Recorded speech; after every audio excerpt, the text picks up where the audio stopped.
代々木上原にあります G 店の吉田克彦と申します。よろしくお願いします。僕の出身でもある岩手県の食材を使って、お料理を作りたいと思います。途中茶豚を使って、蒸し豚を作りたいと思います。豚のロースですね。ロースの部分をこのように切ります。この部分がちょっと火の入りがあまり良くないので、ここにまず包丁を入れて切り込みを入れます。そうしましたらこれを鉄板にのせて、日本酒を霧吹きでかけて、これを蒸していきたいと思います。蒸すときはもう強火でいきます。で、沸騰したら強火で、この厚さだと11分ぐらい蒸します。蒸してる間にお野菜を切ります。で、きゅうりですね。お付け合わせはきゅうりだけなので、ヘタを落として包丁で叩きます。で、大体3等分ぐらいに。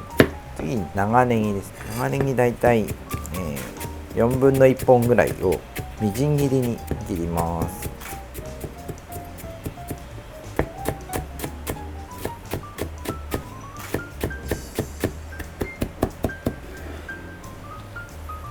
次にタレを準備しますね。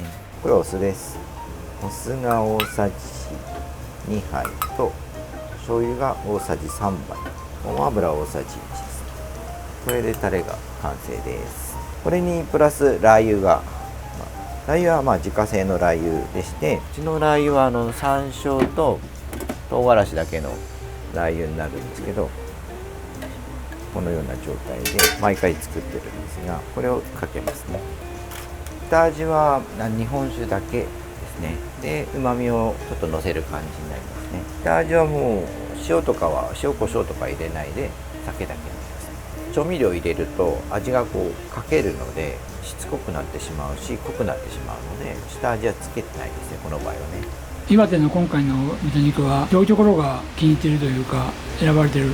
豚のこれロース使ってるんですけど、背脂の部分もすごく美味しくて、それで肉質も柔らかいし、豚特有の臭みが軽減されてる豚なので、すごい食べやすいと思います。一応カテキンとかビタミン C とか途中茶食べてるので、途中茶の栄養も豚に染み込んでるみたいなので、いいもの食べさせてるといい豚になると思いますね。蒸し上がります。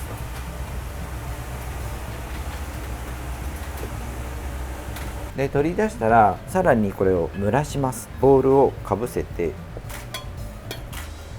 れで5分ぐらい蒸らします。まだちょっと完全に火が入ってない部分があるので、それを蒸らすことによってじんわりと火が入るような感じですね。熱くてちょっと切りづらいので、薄く切りたいので、ちょっとだけ冷ますような感じで、こうやって蓋をして蒸らしておきます。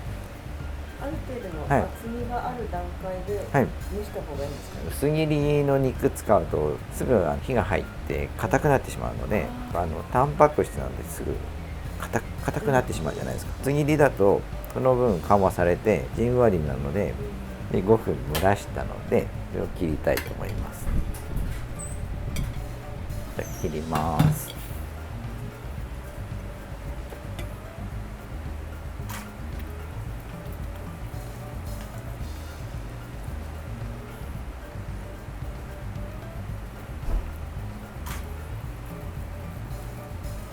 上からこうやって切っていきます。薄ければ薄いほど食感っていうか口当たりがソフトになって美味しく感じますので、なるべく薄く切ってあげた方がいいですね。で、これに、先ほどのきゅうりですね。きゅうりのせます。ネギをパラパラと。で、これ青みでお肉に合うシャンツァイですね。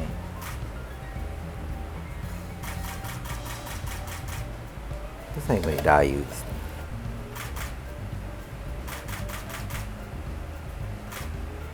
完成しました。岩手県産途中豚の蒸し豚です。これはきゅうりを巻いた方がいいんですか？巻いて食べていただいた方がいいですね。すごい美味しそうなんで調味料も合わせていただきます。豚肉すごい甘いですね。旨味が強いですよね。あと調味料も最後にこうかけている特製のラー油がすごい、食べた時もくるんですけど、薄く切った方がより食べやすくなりますし、美味しいってこう感じやすいのかな。しゃぶしゃぶ用の豚肉とかも薄い方がやっぱうまいって感じするじゃないですか。食感もだから大事ですよね。今日はありがとうございました。はい、ありがとうございました。はい、ありがとうございます。